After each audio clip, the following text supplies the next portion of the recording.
variety in a room just to create some depth and interest. Inside out, I have to restart. $9?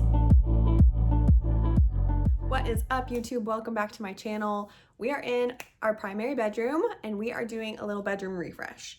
This is part 1, but technically part like 1.5. We've already touched up this wall behind me. It used to be blue, not really the vibe anymore. I wanted something a little bit calmer and more neutral. And then I also gave our bedroom sconces a whole refresh. And so I did post shorts on that, and I will pop it right here if you guys want to check that out. It's a fun little DIY. So in this official part 1, we are focusing on like artwork and then some furniture flips. We found the most beautiful vintage writing desk. Oh, guys, I'm so excited about it. Our bedroom is in desperate need of furniture. We just pretty much have our bed and bedside tables and a TV, and that's it. And then I also got a ottoman for $9 that I want to refinish and hopefully either put at the end of our bed or maybe in front of our window. It is a pretty big ottoman, so we're gonna have to see. But if it doesn't fit, I'm just gonna refinish it and sell it on Facebook Marketplace and make a bit of a profit there. So first things up, artwork. Let me show you.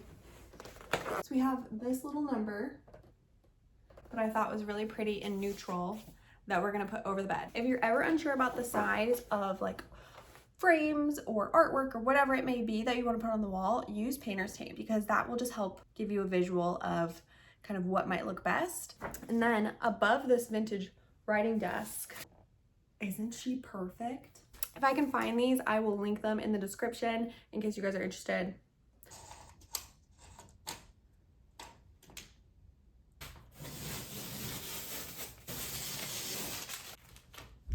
So one of my favorite hacks for hanging pictures or artwork is to take a piece of tape, run it across the back. You're gonna take a pen and just mark where the nail hole should be. And just like that, we have a guide. Another tip, I just went back and watched that to see if the height was what I wanted it to be, and it's not. I think it's a little too tall. So if you don't have somebody that like can hold it up for you, or you know, sometimes you just want to stand back and look at it, set up your phone, take a video while you're like putting it in place, and then rewatch the film. It's like a little helper. So, little tip.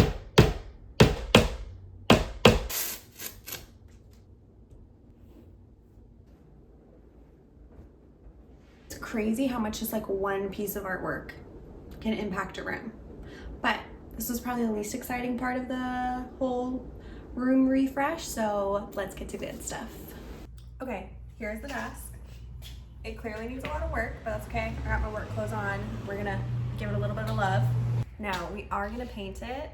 I know a lot of people may hate that. We are going with Rock Bottom by Sherwin-Williams. I didn't want the desk and the nightstands to be the exact same color because I do think there needs to be a bit of variety in a room just to create some depth and interest. I also want to try to build like from scratch my own bedside tables. Never done that before, but I kind of want to try it, and I have a vision that those are going to be black from like all the inspiration photos I've seen. I just like the look of black nightstands.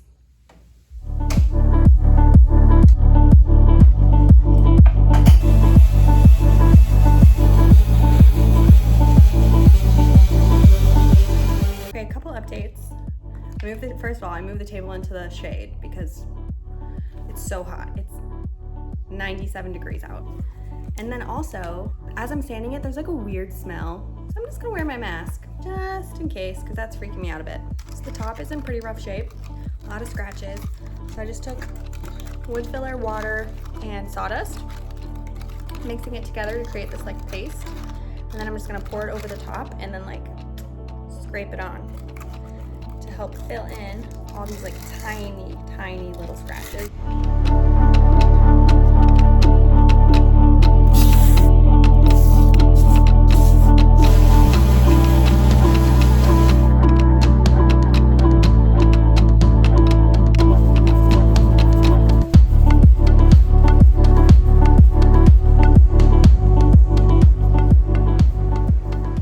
While the desk is drying, we're going to touch up the hardware. Couldn't get this one off because of this like built-in pencil holder.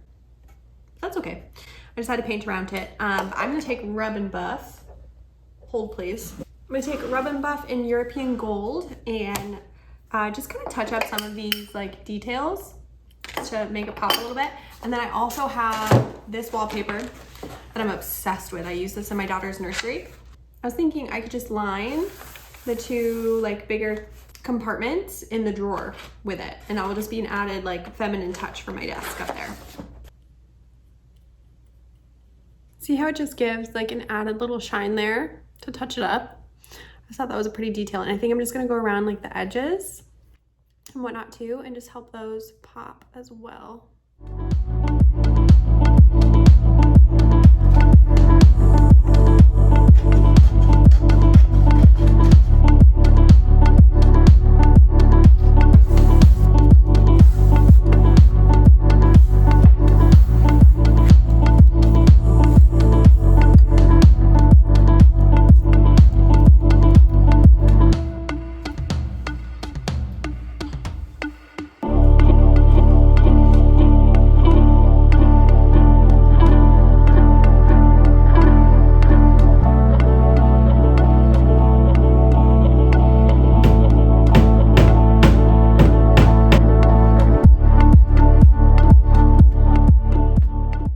This chair, I thrifted it for $15 and thought I just liked the detailing. I wanted something small for this space and something with kind of like a darker wood, so this was perfect, but the seat is pretty beat up, so we do need to recover that. I've never recovered furniture before, but I feel like it should be fairly easy, so we're gonna give it a try.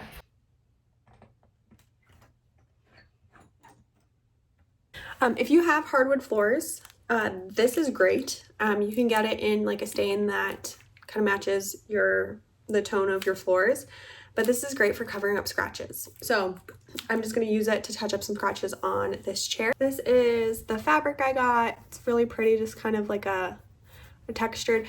This is the type of fabric I think of when I think of like a den or a study. So I just thought that that would be really perfect for my little desk area.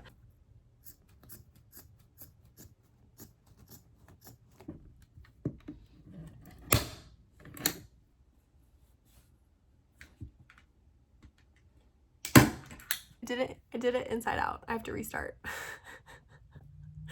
Oh my gosh, Sarah, what are you doing? Most people won't notice, but I would notice. I'm gonna notice. Okay, round two. So for the corners, I'm basically just pulling it really tight, stapling it first here, and then just folding it over so that it makes a little corner like that.